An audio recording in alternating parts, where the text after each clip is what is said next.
comment vous allez répartir votre argent, d'accord? Plus actuel que jamais, l'ESS, l'économie sociale et solidaire, lutte contre les ravages d'un capitalisme à tout va.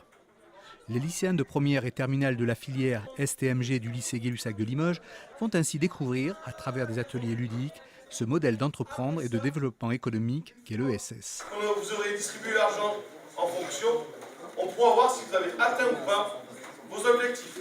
L'idée, c'était vraiment de sensibiliser les élèves à l'économie sociale et solidaire parce que ça fait partie de leur programme. En fait, ils le découvrent en classe et donc c'était de les sortir de la classe pour voir ce qui se passe concrètement en fait, auprès des structures.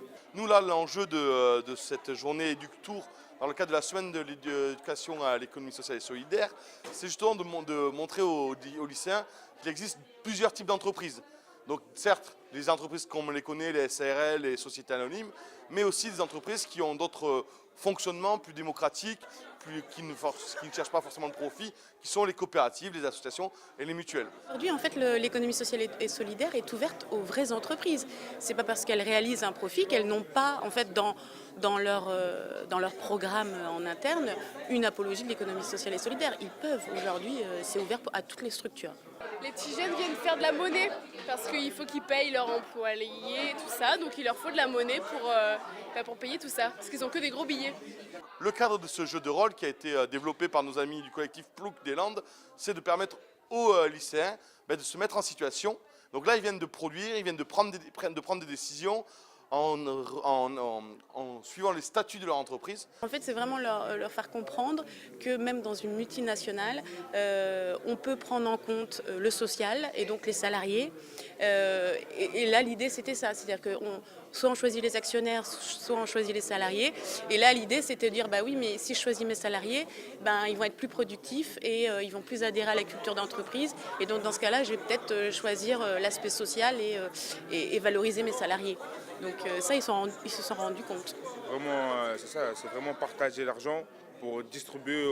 C'est pas comme nous ont expliqué, ils font du profit, mais l'argent n'est pas redistribué au PDG, elle est redistribuée aux adhérents, à tous ceux qui y participent. C'est de leur montrer aussi parce que ils vont bientôt découvrir aussi le monde du travail et qu'il y a des marchés aussi qui recrutent et qu'aujourd'hui l'économie sociale et solidaire est un marché qui recrute, qui existe depuis plusieurs années, qui est en développement et qui recrute. Donc c'est aussi leur ouvrir d'autres portes. En parallèle de ces ateliers, un forum a permis aux jeunes de rencontrer et d'échanger avec des professionnels de structures locales de l'ESS. C'est un gage de respect de valeurs. En fait, les valeurs de l'économie sociale et solidaire, c'est de mettre l'humain au centre de nos préoccupations. Et en effet, nous, notre préoccupation principale, ce n'est pas le profit, c'est l'adhérent. Notre objectif, c'est de le satisfaire. Alors bien sûr, il faut aussi avoir des objectifs de performance, de bénéfices, parce que sinon l'entreprise ne pourrait pas survivre. Mais comme toute entreprise de l'ESS, tous les bénéfices sont redistribués aux adhérents sous forme d'action sociale, de prévention aussi. C'est surtout l'humain qui est en jeu là, dans le commerce équitable. On respecte le droit des gens, les travailleurs sont rémunérés à un juste salaire.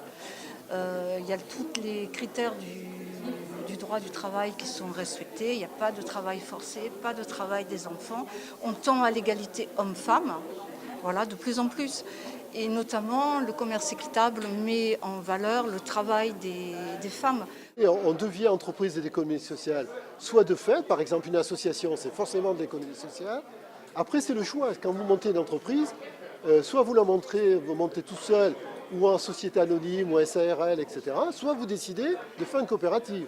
Dans ces cas-là, vous associez des partenaires avec vous et il y a une gouvernance plus démocratique. Il y a une loi en 2014 qui a justement codifié, qui a dit rentre dans l'économie sociale les associations, les coopératives, les mutuelles, les fondations et les entreprises d'utilité sociale.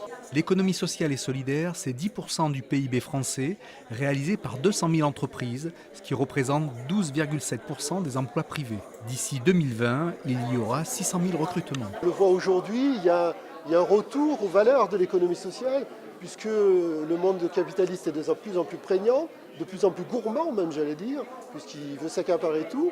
Eh bien, les gens prennent conscience que finalement, ce qu'on faisait d'avant, parce qu'on croit toujours réinventer les choses, mais en fait, on ne fait que recopier ce qui existait. Voilà. L'économie sociale, c'est vieux comme le monde pratiquement.